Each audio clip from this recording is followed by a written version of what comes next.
année, le FICAM revient pour sa 23e édition, Inch'Allah, qui se tiendra à Meknès du 16 au 21 mai et qui abordera bien sûr, comme d'habitude, une série de projections, de films oscarisés, césarisés, toutes les dernières pépites du cinéma d'animation avec les différentes techniques. Et le focus cette année, il a été choisi par la direction artistique autour des liens qui existent entre le cinéma d'animation et le jeu vidéo. Comme vous le savez, le gaming est un enjeu important pour notre jeunesse marocaine, pour l'émergence de jeunes talents, parce qu'il y en a au Maroc. Et donc, cette année, on a décidé donc, de prospecter les liens qui existent entre ces deux univers à travers les ateliers de formation pour les étudiants des écoles d'art et d'audiovisuel, mais aussi lors du forum qui va être à sa 4e édition, le forum des métiers du cinéma d'animation, qui donc va rassembler des studios d'animation classiques, donc marocains, africains. La dimension africaine est extrêmement importante pour le FICAM, pour tous ces échanges sud-sud.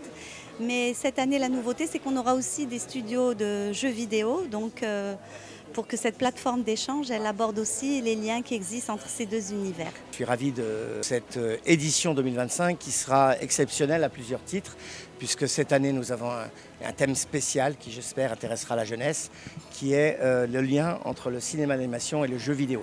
Alors je vais tout de suite vous rassurer, ça reste un festival de cinéma d'animation et avant tout, mais vous connaissez les liens entre le jeu vidéo et le cinéma d'animation.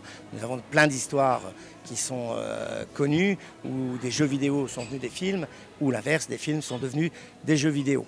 Et donc on a fait une sélection de réalisateurs, de producteurs, en gardant en tête cette idée de ce lien artistique, technique, ou même scénaristique sur ce thème. Nous aurons par exemple aussi un petit focus sur le stop motion avec des grands noms du stop motion, puisque nous aurons Pierre-Luc Grangeon, Claude Barras, des réalisateurs. On aura même un réalisateur africain. C'est un festival international, plus de 250 films ont été reçus pour les courts-métrages, représentant 38 pays. Lors de la résidence d'artistes qui a commencé le 28 avril et qui se terminera le 22 mai, nous recevons 6 jeunes réalisateurs venus du monde entier. On a bien sûr un Marocain, on a un Ivoirien, un Camerounais, une Franco-Algérienne et un Français et un résident belge. Voilà. Et donc, ils seront là pendant le festival. Ils développent avec un coach leur projet. Et puis, 8 formations. On a augmenté cette année, puisque les autres années, on en avait 6, dont 2 seront consacrés aux jeux vidéo et 6 au cinéma d'animation. Et puis, on va vous faire plein de surprises. 11 prix seront remis. Et l'ADN du festival depuis toujours, c'est que ce soit des jeunes qui soient les jurys. Et là, on reprend l'idée, elle est toujours là. Il y aura un jury professionnel, bien sûr. On n'oublie pas le côté professionnel du cinéma d'animation.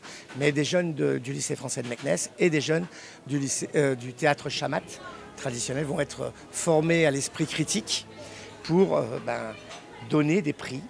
Et il y aura bien sûr le prix du public où, en tant que spectateur, vous pouvez voter pour le court-métrage qui vous a le plus plu.